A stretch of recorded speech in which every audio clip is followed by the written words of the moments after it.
Rashid Sandosha, DJ Bati, Dusha 8 number 4. বেদে গাছা সমাধি আমি সমাধি দেব নিজ করে আমি সমাধি দেব নিজ করে সমাধি দেব নিজ করে আমি সমাধি দেব নিজ করে তোমার হয়ে গেলে কাছা নেব আমি তোমার হয়ে গলে কাছা নেব যাই যাই দাদা ফিরে যাবি আমি তোমার হয়ে গলে কাছা নেব জয় জয় দাদা চলে যাবে আমি নিজের হাতে সমাধি দেব আমি কাছা নেব ক্ষত্রিয় ধর্মই অনুসারে গলায় কাছা নেব ধর্মই অনুসার আমি তোমার হয়ে গলে কাছা নেব ক্ষত্রিয় ধর্মই অনুসার তোমার হয়ে কাছা নেব আমি তোমার হয়ে কাছা নেব আমি তোমার হয়ে কাছা নেব দেয়া নিয়া দেখো মন্দাদরি দাঁড়িয়ে দাঁড়িয়ে শুনছিল আমার স্বামী মারা গেলে ও গলায় কাছা মারবে তা আমার বুকের সুধাটা তুই সেবা করে নিজের হাতে আমার শাখাটা ভাঙতে পারবি কি অপূর্ব কথা বলেছে না কোন ছেলে যদি মার হাতের শাখা ভাঙে এটা কি কোনো ধর্ম হবে আমার লক্ষণ মাথাটা হেঁট করেছে এতটা ভেবে দেখিনি কি করে হয় গো আমি তোমার হাতের শাখাটা কি করে ভাঙবো আমি তোমার চুইতেই পারবো না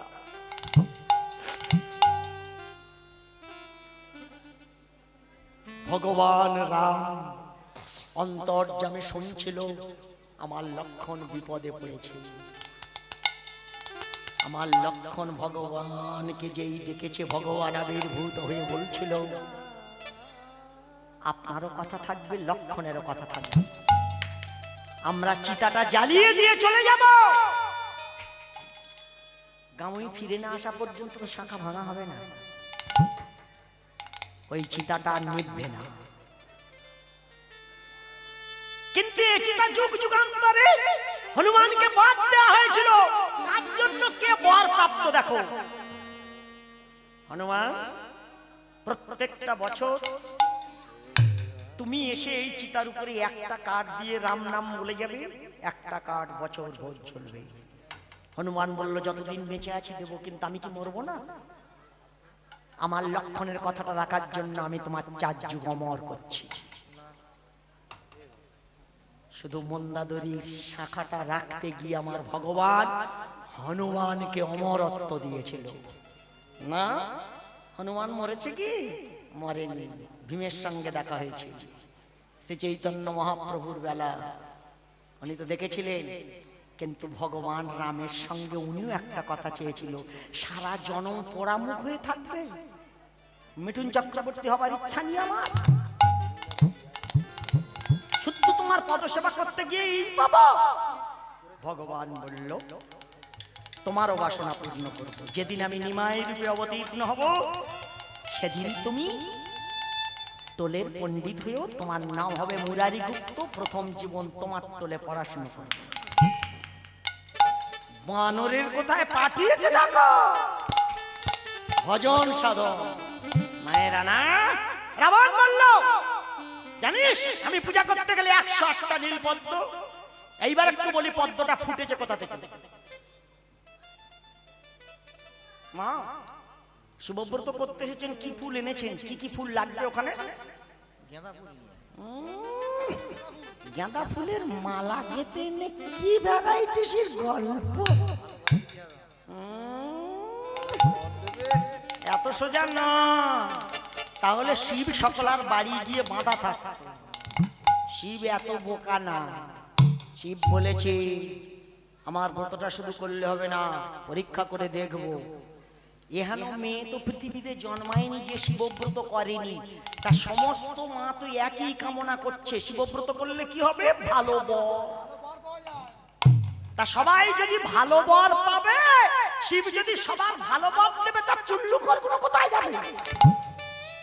আইবুড়ো হয়ে থাকবে।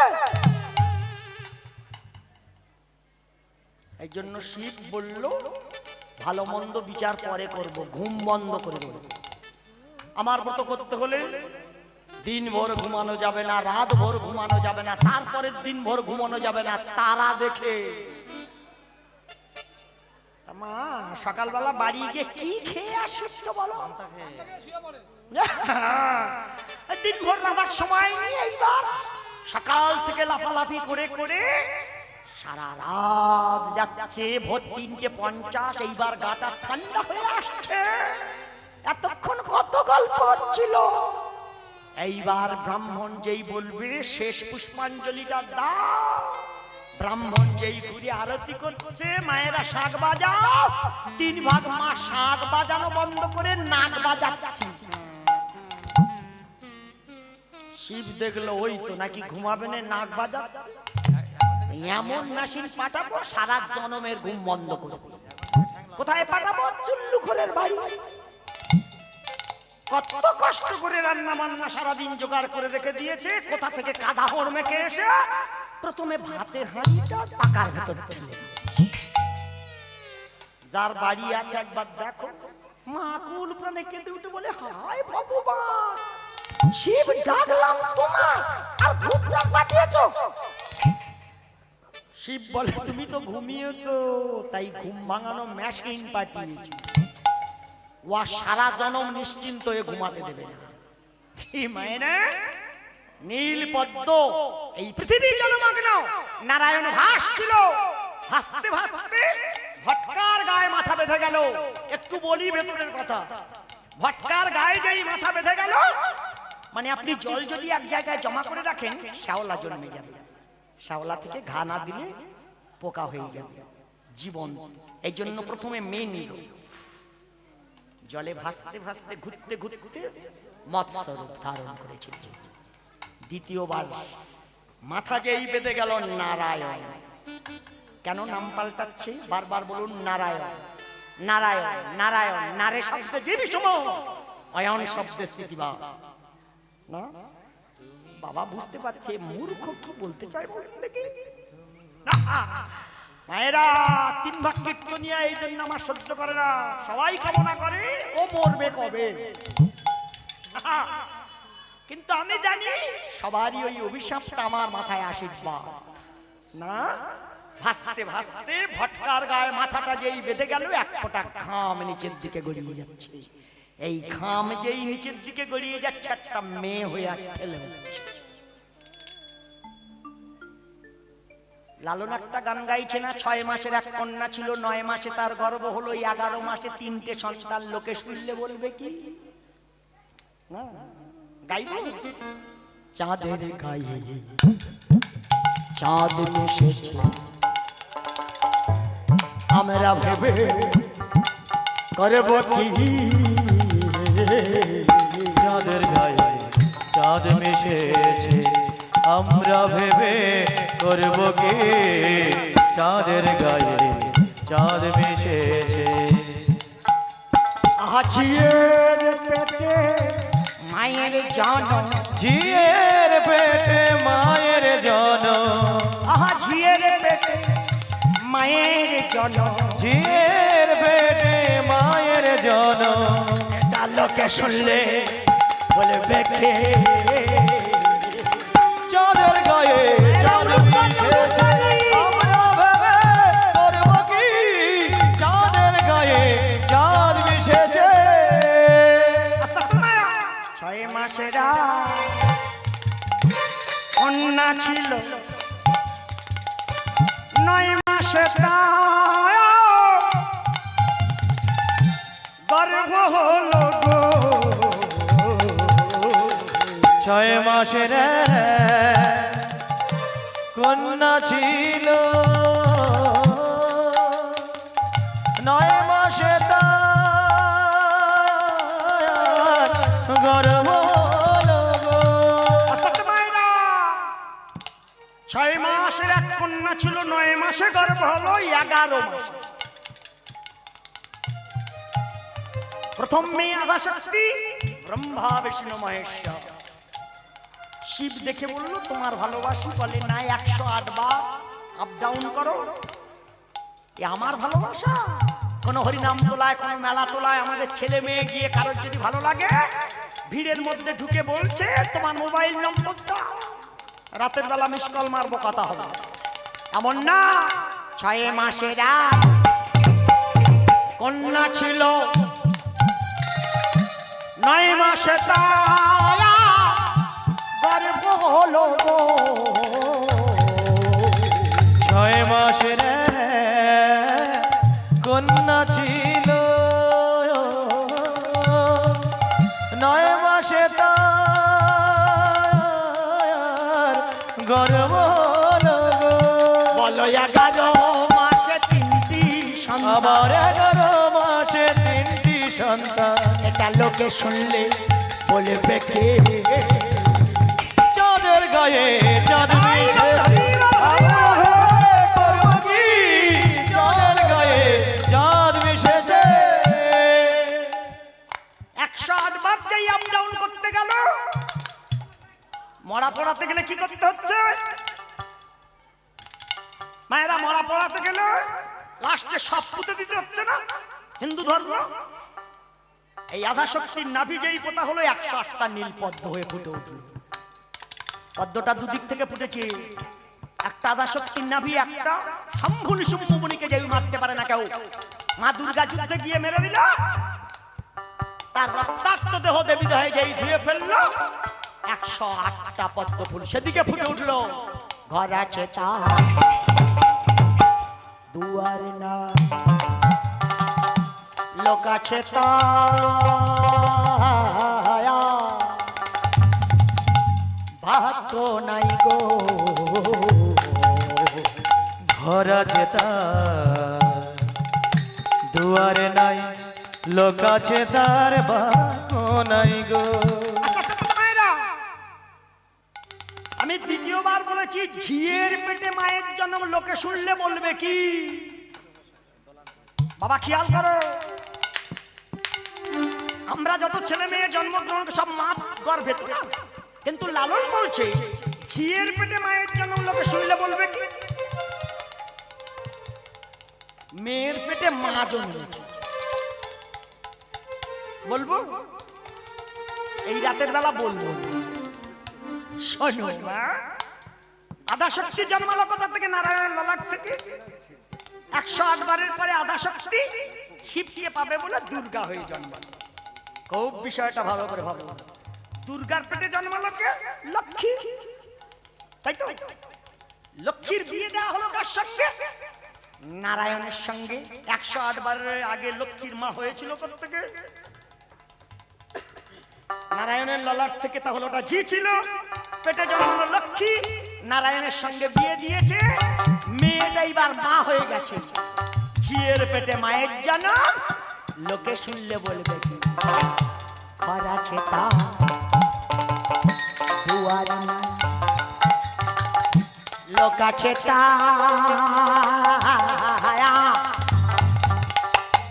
বাক্য নাই গো। ঘর আছে তার দুয়ারে নাই, লোক আছে তার বাক্য নাই গো।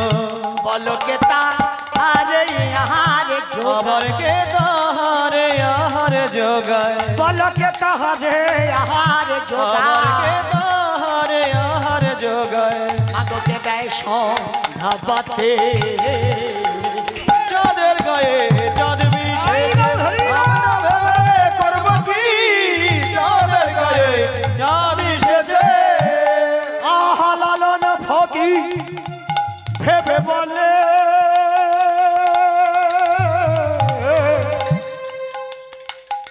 ছেলে মরে মাকে ছুলে গো লালন ফকির ভেবে বলে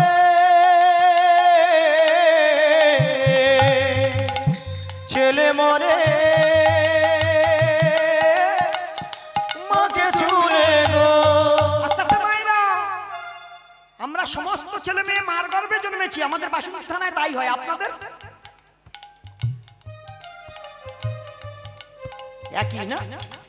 কিন্তু লালন বলছে ছেলে যদি মাকে ছুঁয়েছে ছেলের মৃত্যু হবে। বলুন সেই ছেলেটাকে।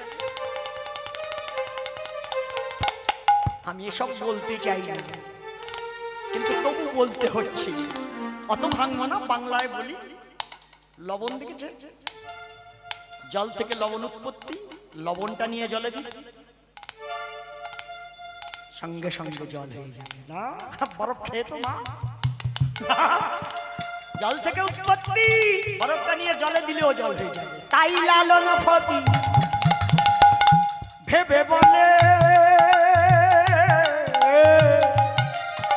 আস্তে আস্তে আস্তে আস্তে মায়েরা, এদের ছাড়ি না, আলতা তৈরি। এই আধা শক্তি উনি যখন দেহ কর্তন করছিলেন, ছেলে মানুষের রক্ত তো যেটা তরল হয়ে গেল সেটা মায়েদের পায়ের আলতা। তৎকালীন দিনের মায়েরা না, আলতা কোথা থেকে পড়তে হয় কি করে বলেছি?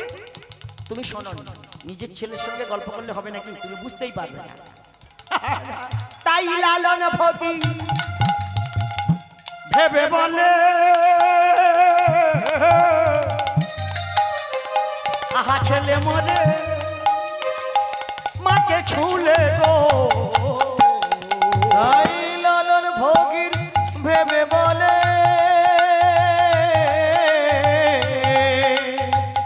ছেলে মরে মাকে ছুলে গো। বলো এই কয় কথার অর্থ নইলে, এই কয় কথার অর্থ নইলে, আহা এই কয় কথার অর্থ নইলে, এই কয় কথার অর্থ নইলে মাগো তার হবে না ফকিরি। চাঁদের গায়ে চাঁদ মায়েরা উলুধ্বনি। আমরা ভেবে করব কি? চাঁদের গায়ে চাঁদ এসে। আস্তে আস্তে আস্তে মায়েরা, নোংা ছাড়ছি এইবার মায়েরা। পুরুষের এদিকটা হলো পুত্রবধূর আসন। যদি মন করবি হরির সাধন, দেহের তত্ত্ব জানরে আগে মন।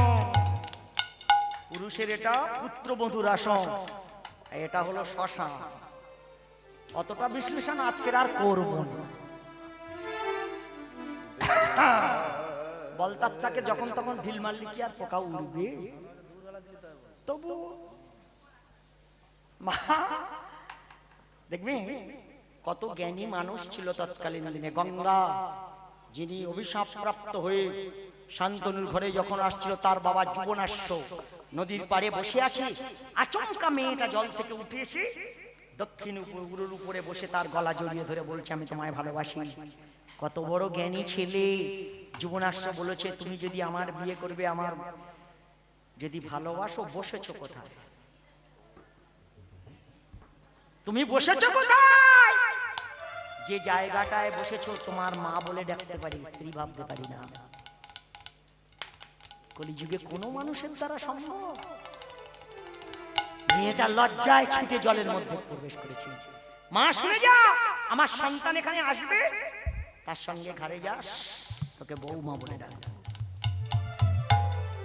তবেই শান্তনু গেল, উনি আসলো, বৌমা হলো। শিবের এখান থেকে একটি হাড় বের করা হয়েছিল, কবে কোন দিন কেন অত আর মানে করবো না। সেই হাড়টা হলো মায়েদের হাতের নোঙা না, বাবাদের ছাড়ি। 108 বার যে উনি দেহ কর্তন করেছিল, 44টি হাড় নেওয়া হয়েছিল। 2 হাড়ে কাজল লতা, 2 হাড়ে কাজল পর তাইলা না পরবো না, পরবেন। 2 হাড়ে কাজল লতা জন্মেছে কোথা থেকে শুধু দেখো। 2 হাড়ে কাজল লতা, 2 হাড়ে জাতি, 5 হাড়ে কড়ির চুবড়ি, 5 হাড়ে আই মঙ্গল ঘর। ছেলে মেয়ের বিয়ে হয়ে বরণডালা সাজাও মায়েরা, বরণডালা সাজাও। বাহ, মা সাজিয়েছো? কারোর বিয়েতে বরণডালা সাজিয়েছো? বাহ, দারুণ মা। এই দুটো মা আমার খুব ভালো লেগেছে। এরা অন্তত সারা দেয়, মাথাটা নয়। তা মা, আপনি যে ওই যে মাটির হাঁড়ির মধ্যে ধানগুলো যখন দিচ্ছিলেন, মন্ত্রটা কি কই বলুন?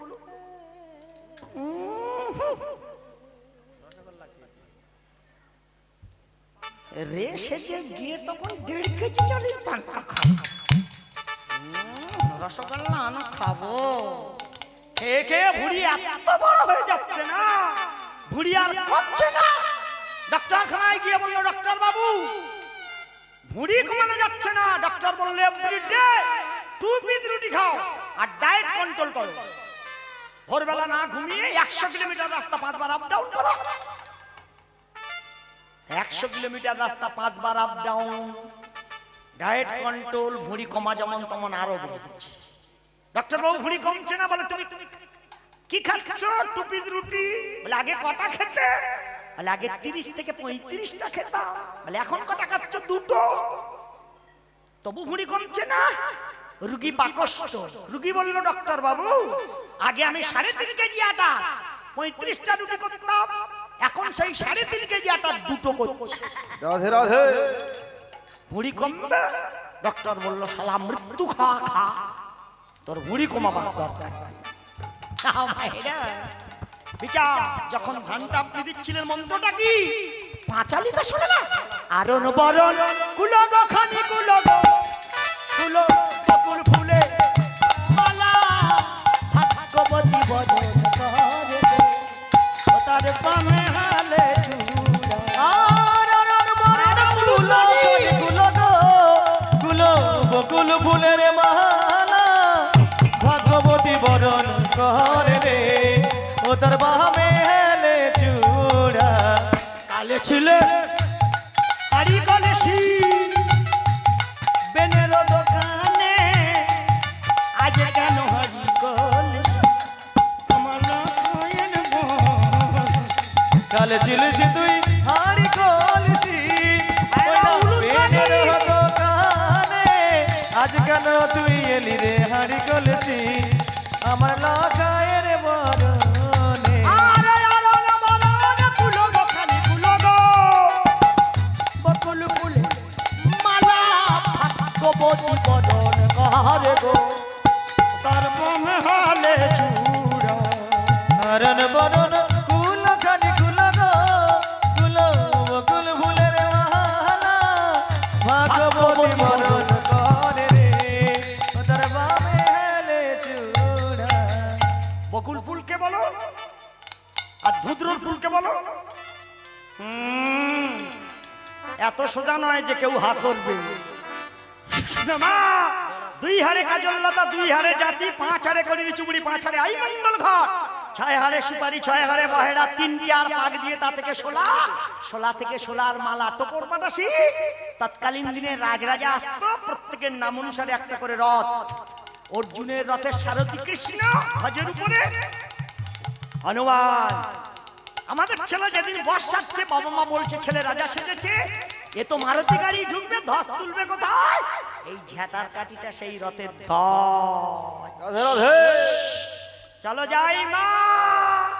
এইবার অর্জুনকে ভোরের বেলা কুবিরের ভান্ডারে বান মেরে লক্ষ লক্ষ স্বর্ণ চাপা মন্দির যেই ভরিয়ে দিল, শিব প্রকট হয়ে বলে দিল, আমি তোর সেবায় সন্তুষ্ট হয়েছি, তোরই গর্ভের সন্তান হবে এই রাজ্যের রাজা। যেই দেখা দিয়ে দিল, ভক্ত আরে ভগবানের মিলন হইল, ভগবানের মিলন হইল।